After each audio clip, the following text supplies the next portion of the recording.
Hello everyone and welcome back to another video of the graph series. So आज हम बात करेंगे यार टोपोलॉजिकल सॉर्ट, या इसे शॉर्ट में टोपो सॉर्ट भी कहते हैं। ये कोई प्रॉब्लम नहीं है, एक्चुअली एक पैटर्न है। जैसे कि आपकी नॉर्मल सॉर्टिंग होती है वैसे हमारे केस में टोपो सॉर्ट होता है ग्राफ के केस में। ठीक है, सो क्वेश्चन कह रहा है कि given an adjacency list of for a directed acyclic graph where adjacency list of i contains list of all vertices j such that there is a directed edge from vertex I to vertex j, okay, with v vertices and e edges. Your task is to find any valid topological sort of the graph. Okay, in a topological sort, for every directed edge u to v, you must come before v in the ordering. Okay, then कुछ examples हैं। ठीक है, constraints की बात करें तो आपकी v 10 power 4 तक जाएगी एंड आपके edges n into n minus 1/2 times जाएंगे। Okay, so first topo sort की डेफिनेशन क्या होती है? Linear ordering of vertices such that if there is an edge between u and v then u should appear before v। ठीक है, जैसे अगर एक ग्राफ गिवन है कुछ इस तरीके का, ये है 1, ठीक है, एंड ये है 2, तो टोपो सॉर्ट ऑर्डर में क्या होगा?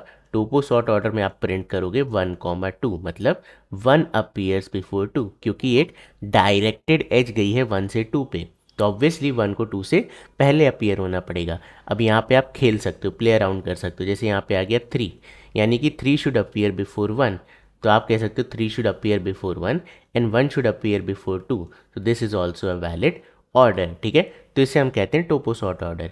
बट ये कहाँ पॉसिबल है? सिर्फ और सिर्फ डायरेक्टेड एसाइक्लिक ग्राफ में। क्वेश्चन में गिवन है ऐसा इसलिए नहीं, हमेशा आपका DAG होगा तभी आपका टोपो सॉर्ट पॉसिबल है।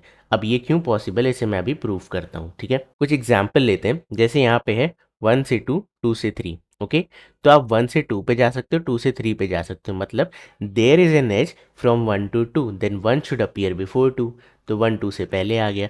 Then again there is an edge from 2 to 3, then 2 should appear before 3, तो ये आपका टोपोलॉजिकल सॉर्ट ऑर्डर हो गया। ठीक है, दूसरा एग्जाम्पल देखते हैं, इसकी बात करते हैं। यहाँ पे टोपो सॉर्ट ऑर्डर क्या आएगा? वीडियो पॉज करो और खुद सोचो। ओके, तो अगर तुमने सोचा होगा तो ये वाला बंदा तो तुम्हारा डायरेक्टेड ग्राफ था, ये अनडायरेक्टेड ग्राफ है, यानी कि आप कह रहे हो एक एज है 1 से 2 पे और एक एज है 2 से 1 पे, तो क्या लिखा जाए? 1 शुड अपीयर बिफोर 2 या 2 शुड अपीयर बिफोर 1? आ गया ना कन्फ्यूजन? तो ये यहाँ पे टोपो सॉर्ट नहीं लग सकता। तो जब भी अनडायरेक्टेड ग्राफ हो तो टोपो सॉर्ट नहीं लग पाएगा। तो एक चीज़ कंफर्म है, ग्राफ को क्या होना पड़ेगा? डायरेक्टेड। ओके, नाउ इस वाले की बात करते हैं। वीडियो पॉज करो एंड सोचो इसका एग्जाम्पल, इसका आंसर क्या होगा। ओके, अगर तुमने सोचा होगा तो यहाँ भी सेम सिचुएशन है। आप 1 से 2 पे जा सकते हो एज वेल एज 2 से 1 पे आ सकते हो। ऑल्दो ये डायरेक्टेड ग्राफ है बट यहाँ पे क्या है? साइकिल है। ओके, तो इस साइकिल की वजह से ये वाली सिचुएशन फिर से क्रिएट हो गई जो यहाँ हुई थी। तो अब तुम क्या लिखोगे? 1 शुड अपीयर बिफोर 2 या 2 शुड अपीयर बिफोर 1? फिर से कन्फ्यूजन हो गया, हम दोनों फॉलो नहीं कर सकते। हेंस साइकिल है अगर ग्राफ में तो आप नहीं कर पाओगे। तो कंक्लूजन क्या निकला? ग्राफ डायरेक्टेड होना चाहिए और उसमें साइकिल नहीं होनी चाहिए, तो इसी को कहा जाता है डायरेक्टेड एसाइक्लिक ग्राफ। मतलब ग्राफ है बट उसमें साइकिल नहीं है। ग्रेट, तो ये हमारा टोपो सॉर्ट की डेफिनेशन होती है। अभी टोपो सॉर्ट को आप दो तरीके से सॉल्व कर सकते हो। एक है आपकी कान्स एल्गोरिथम, ठीक है, एंड दूसरी है आपकी depth first search. So in this video we will be discussing about the Kahn's algorithm. ठीक है, अब ये एल्गोरिथम क्या कहता है? Topo sort using breadth first search algorithm. ठीक है, BFS जो हमने पढ़ा है, आप उसकी हेल्प से टोपो सॉर्ट निकाल सकते हो। देखते हैं कैसे। तो सबसे पहले इंट्यूशन क्या है इस एल्गोरिदम का? देखो मैं तुम्हें ग्राफ बना के दिखाता हूँ। जैसे यहाँ से 1 से 3 पे डिपेंडेंसी है, ठीक है, एंड 2 से 3 पे डिपेंडेंसी है।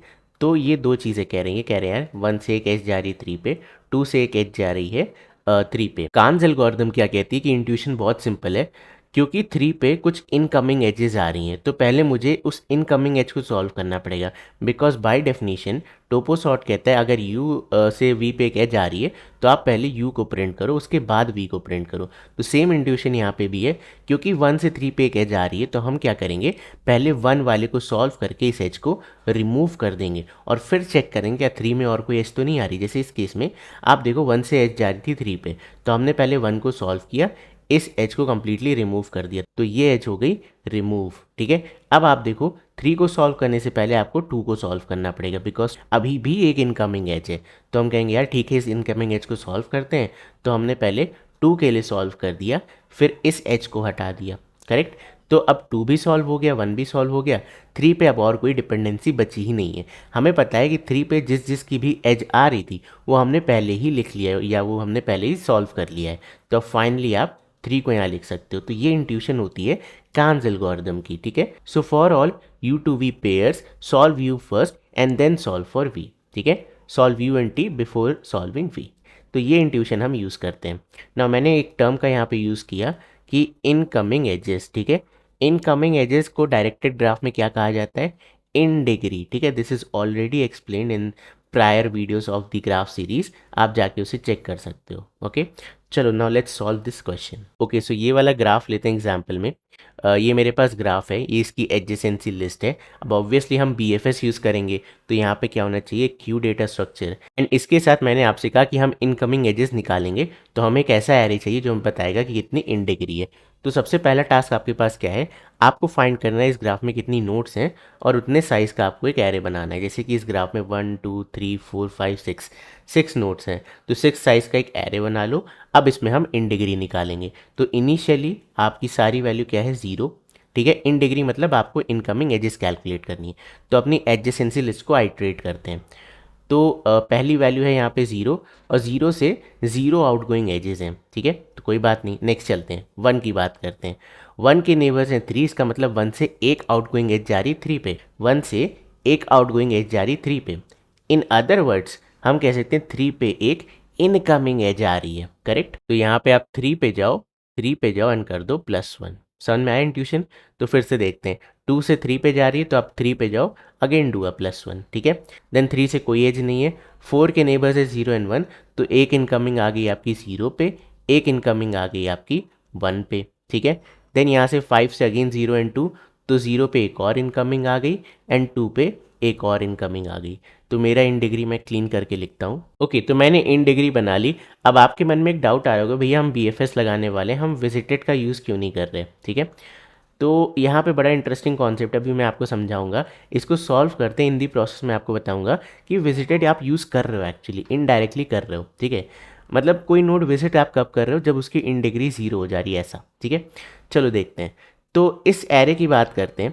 यहाँ पे इन डिग्री वाले जितने 0 हैं, ठीक है, हमारी कान्स एल्गोरिथम क्या कहती है, जितने भी 0 इन डिग्री वाले हैं उस पर कोई भी इनकमिंग एज नहीं है। इसका मतलब आप उससे पहले सॉल्व कर सकते हो, तो उन दोनों को अपने क्यू में डाल दो।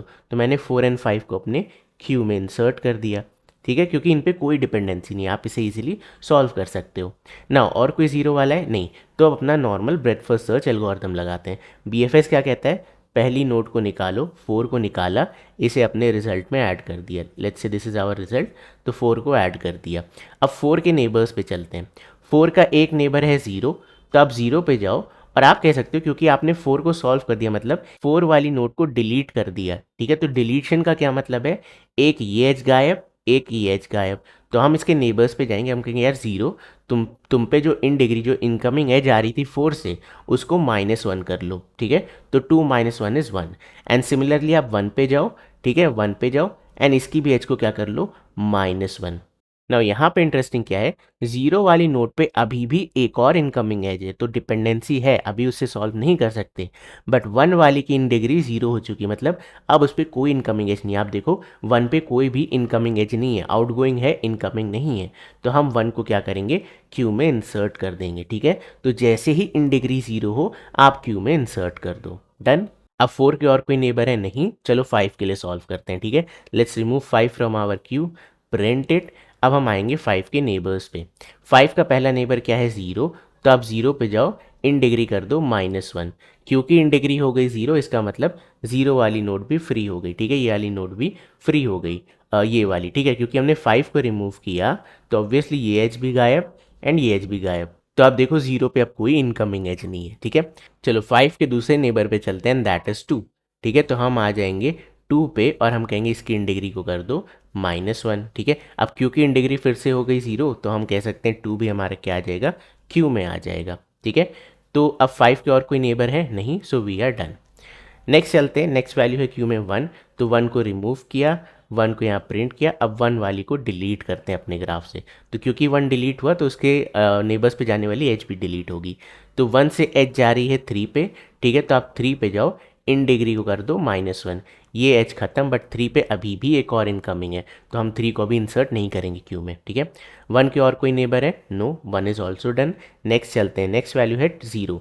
0 को रिमूव किया, 0 को प्रिंट किया, ठीक है। अब 0 पे कोई भी नेबर नहीं है, कोई भी आउटगोइंग एज नहीं है। आप 0 को देखो तो एक लॉटरी नोड है, तो उसको डिलीट करके भी कोई फ़ायदा नहीं, बट एनीवे हमारी एल्गोरिथम यही कहती है, तो हम डिलीट कर देंगे, बट कुछ भी अपने क्यू में इंसर्ट नहीं करेंगे। नेक्स्ट बात करते हैं 2 की, ठीक है। So we will remove 2, print it, and then 2 के नेबर्स पे चलते हैं। तो 2 का नेबर है 3। अब 3 पे आप जा करके क्या कर दोगे? -1। अब क्योंकि इसकी इंटीग्री हो गई 0, so we will insert 3 into our queue. ये आपको दिख भी रहा होगा, 2 को आपने रिमूव किया तो ये एज भी रिमूव। अब 3 की इनकमिंग भी क्या हो गई? 0, ठीक है। नाउ 2 के और कोई नेबर्स हैं? नो। तो अब चलते हैं नेक्स्ट पे। नेक्स्ट नोड है मेरे पास 3, तो आप 3 को अपने क्यू से रिमूव करो, 3 को प्रिंट करो। अब 3 के नेबर्स पे चलते हैं, बट इसका कोई नेबर नहीं है, ठीक है। तो वी कैन से 3 इज ऑल्सो डन। अब वापस आते हैं अपने क्यू में, बट क्यू क्या हो गया आपका? एम्प्टी हो गया, ठीक है। Now since your queue data structure is empty, you can say this is our final result and we can stop. Now, quick question. What happens when Kahn's algorithm is applied on undirected graph और directed cyclic graph? मतलब ऐसी condition जहाँ पे टोपो sort कभी print ही नहीं हो सकता, अगर कान्स एल्गोरिदम आप ऐसे ग्राफ में लगा दोगे तो क्या आउटपुट आएगा? तो देखो, आपका जो रिजल्ट बन के आएगा ना, जो फाइनल लिस्ट आएगी जिसमें आप टोपो सॉर्ट स्टोर कर रहे हो, वो लिस्ट इनकम्प्लीट होगी। मतलब जैसे आपके पास 3 और 1 4, यहाँ पे 4 नोट्स हैं, राइट। ये ऑब्वियसली डिफरेंट कंपोनेंट्स हैं, 4 नोट्स हैं, तो ये चारों के चारों आपके रिजल्ट में नहीं आएंगे। हो सकता है 1 आए, हो सकता है 2 आए, बट 4 के 4 नहीं आएंगे। कैसे? देखो, ऑब्वियस सी बात है, आप इसकी इन डिग्री निकालोगे तो 0 की इन डिग्री है 1, 1 की इन डिग्री है 2, 2 की इन डिग्री है 1, 3 की इन डिग्री है 0। अब हम कहते हैं इन डिग्री 0 वाले को अपने क्यू में इंसर्ट कर दो, बट इसके तो और कोई नेबर ही नहीं है, तो आपका क्यू में खाली जो आपका फाइनल रिजल्ट होगा उसमें खाली 3 ही आने वाला है, ये कभी इंसर्ट ही नहीं होगा, ठीक है। तो ये मैंने केस बता दिया जब आपका ग्राफ अनडायरेक्टेड था। अगर आप साइकिल वाले ग्राफ को देखना चाहते हो तो इस वाले को सॉल्व करके देख सकते हो, ठीक है। 1 to 2 and 2 to 1, this is directed as well as it has cycle, ठीक है। तो एनीवे आपको इससे आपका रिजल्ट मिल जाएगा और आपको समझ में आ जाएगा कि आप इनफाइनाइट लूप में स्टक नहीं करोगे, आपका क्यू भी एम्प्टी होगा, आपका प्रोसेस भी एंड होगा, बट ओनली डिफरेंस इज जो आप रिजल्ट लिस्ट क्रिएट करोगे उसमें सारी नोट्स नहीं होंगी, कुछ ना कुछ डेफिनेटली मिसिंग होगी। Now what will be the time complexity of this approach? तो हम यहाँ पे बी एफ एस ही यूज़ कर रहे हैं, तो बी एफ एस होता है nodes plus edges in case of directed graph. तो हमारी टाइम कॉम्प्लेक्सिटी हो गई V plus E, and obviously plus जितनी एजेस हैं हम उतना टाइम ले रहे हैं इस इन डिग्री को फिल करने के लिए, ओके। एडजेसेंसी को ट्रैवर्स करके इसे फिल कर रहे हैं, तो ये आपकी टाइम कॉम्प्लेक्सिटी हो गई। स्पेस कॉम्प्लेक्सिटी कितनी हो गई? सो हम यहाँ पे इन डिग्री यूज़ करें of size V, and then एक क्यू डेटा स्ट्रक्चर यूज़ करें जो भी नंबर ऑफ नोड्स के बराबर होने वाला है वर्स्ट केस में, ठीक है। तो ये हमारी एल्गोरिथमिक एनालिसिस है। अब चलो इसे फटाफट से कोड करते हैं। चलो अब इसे कोड करते हैं। तो सबसे पहले we'll create an array of in degree, ठीक है। In degree okay is equal to new int, ये आ जाएगा आपका v, okay. Now let's iterate our adjacency list and उससे इन डिग्री फिल करेंगे। तो I can say int u is equal to 0, ठीक है। u is less than adj dot size and then u plus plus, okay. Now for int v colon adj dot gate u, okay. तो ये हम अपनी adjacency list को iterate कर रहे हैं। तो we know there is an edge from u to v, ठीक है। यही तो सिचुएशन बनी, यू से वी पे एक एज जा रही है, तो इन डिग्री क्या कहेगा? वी वाले को प्लस कर दो, तो इन डिग्री ऑफ वी यहाँ पे हम लिख सकते हैं प्लस प्लस। जावा के अंदर बाय डिफ़ॉल्ट आपका 0 से इनिशियलाइज हो जाता है, तो उसकी हमें टेंशन नहीं लेनी, ठीक है। ये सारी वैल्यूज़ आपकी बाय डिफ़ॉल्ट 0 थी, बाय डिफ़ॉल्ट 0 थी, और इन डिग्री आपने निकाल ली यहाँ पे। नाउ नेक्स्ट चलते हैं। इन डिग्री निकालने के बाद नेक्स्ट हम हमारा क्या है? बी एफ एस लगाना।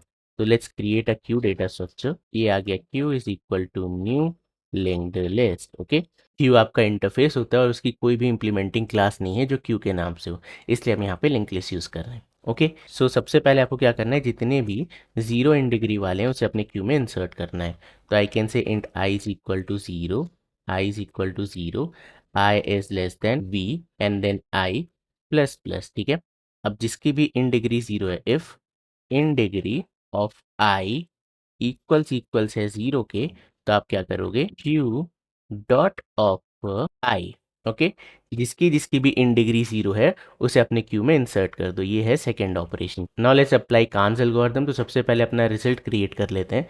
तो हमें एरे लिस्ट हम यहाँ पे बनाएंगे, ठीक है, वाई एरे लिस्ट, क्योंकि देखो मुझे ये भी प्रूव करना, ऑल्दो इस क्वेश्चन में गिवन है कि आपका जो मतलब टोपो सॉर्ट है वो वैलिड होने वाला है, but it is a good practice कि आप लिस्ट बनाओ जिससे कि हम बाद में साइज निकाल पाएँ। Okay, is equal to new array list, okay, we can start applying our breadth first search। तो while not of q dot is empty, जब तक आपका q empty नहीं हो जाता तब तक आपको प्रोसेस करते रहना है।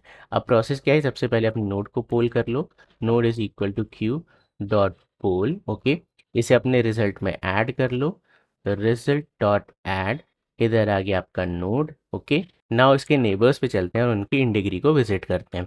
तो for int neighbour colon adjacency list dot gate, यहाँ पे आ जाएगा नोड, ठीक है। तो इस नोड के सारे नेबर्स पे चलेंगे ना। आप यहाँ पे क्या करोगे, इन डिग्री ऑफ नेबर उसे कर दो माइनस माइनस।